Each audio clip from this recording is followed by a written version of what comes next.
Time. Hello, judges. My name is Kami, and it's a great honor for me to stand here in front of you and have that opportunity to prepare you this unique coffee. Today, it will be about consistency. I think it's a very important coffee industry, from processing, through roasting, and the roastery itself, to the cafes. I will tell you what steps I took to make this brew more consistent and balanced.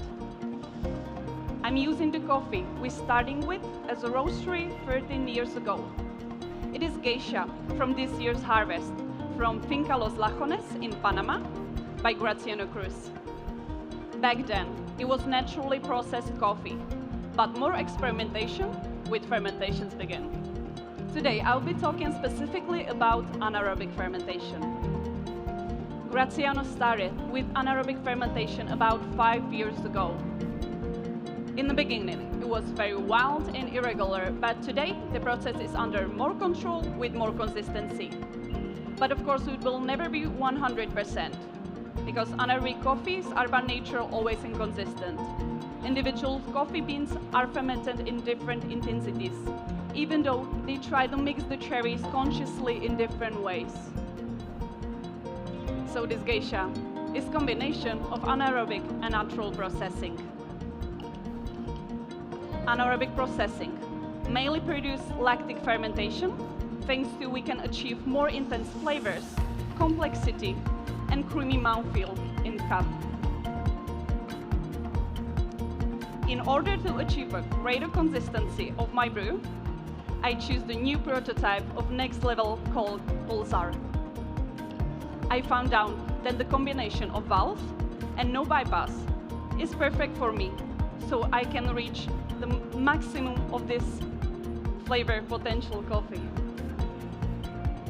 So, no bypass methods are usually more consistent than pour-overs methods, and that's why I think they're also a great choice for the cafes. No bypass ensures that the coffee will be in contact with the water for the whole time of brewing. I can reach higher extraction and thicker mouthfeel without unwanted astringency. A flow rate valve allows me to do a longer bloom for more efficient of preventing of ground coffee. So the coffee will have a better quality of sweetness and juicier acidity. My ratio is 1:16. I'm using 21 grams of ground coffee and 340 grams of water with temperature of 93 degrees.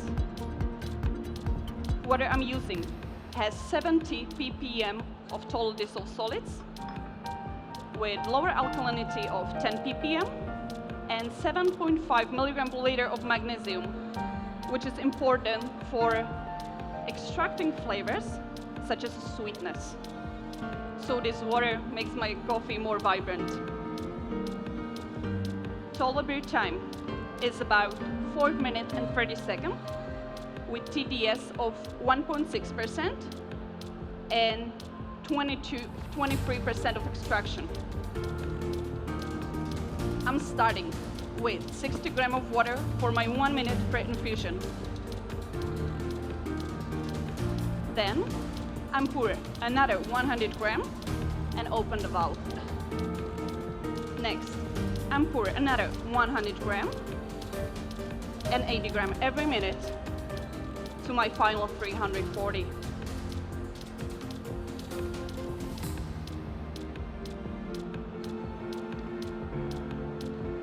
So, after final pour, I'm gently swirling the brewer to compact coffee bed.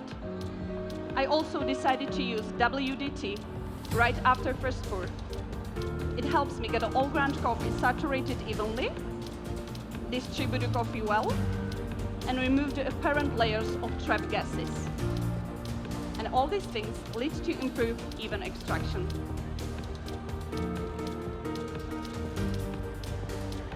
The very first thing we do with the coffee for maintaining the perfect balanced flavor profile is hand sorting after roasting. So we sorted the darkest and the lightest beans to achieve the greatest consistency. We roasted the coffee on 19th of June using a rawest roaster. in a 200-gram batch with roast lasting 5 minutes and 30 seconds. Development with 12% is supporting variety characteristics and reaching the highest peak of coffee flavor. In the next step, I focused on grinding the coffee itself. I grind my coffee 2 times. First time, I'm grinding it coarse to easily remove the shaft by blowing it away. Then I'm grinding it finely, and this process brings more clarity to my final cup.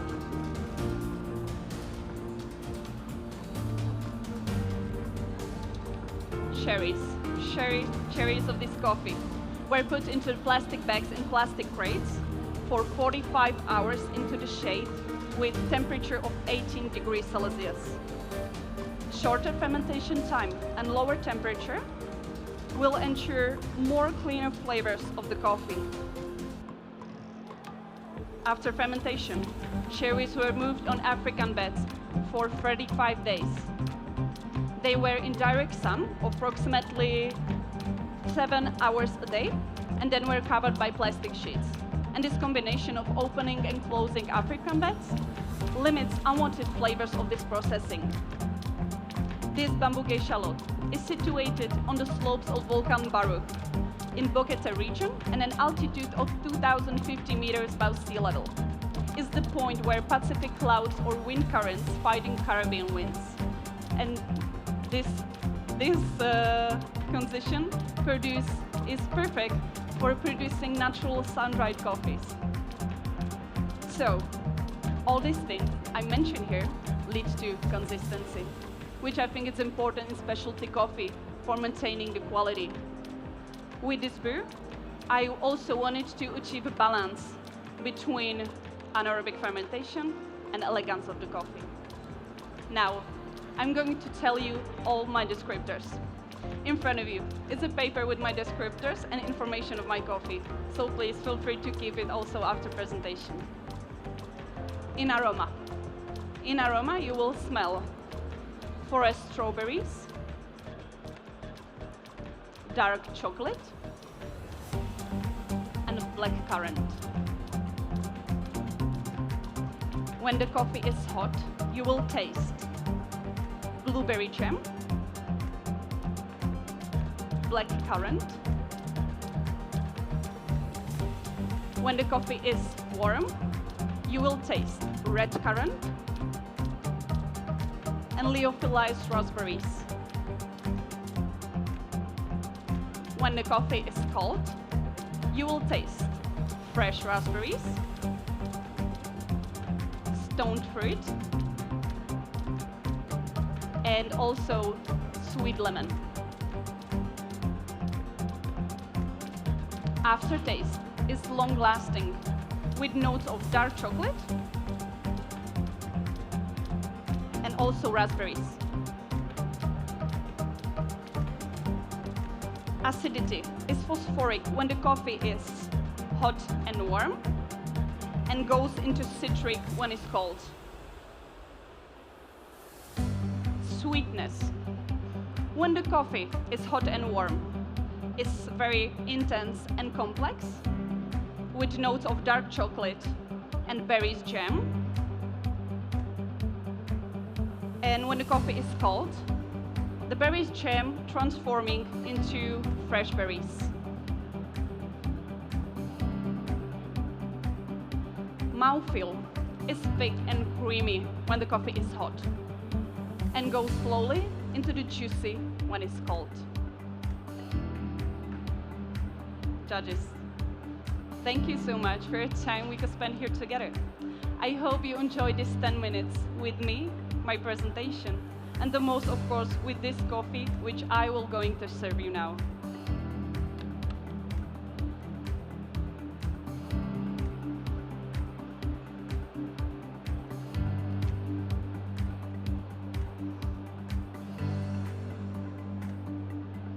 So, after you get the coffee, please evaluate the aroma directly from the cup. Go as close as possible and enjoy. This one is for you. This one is for you.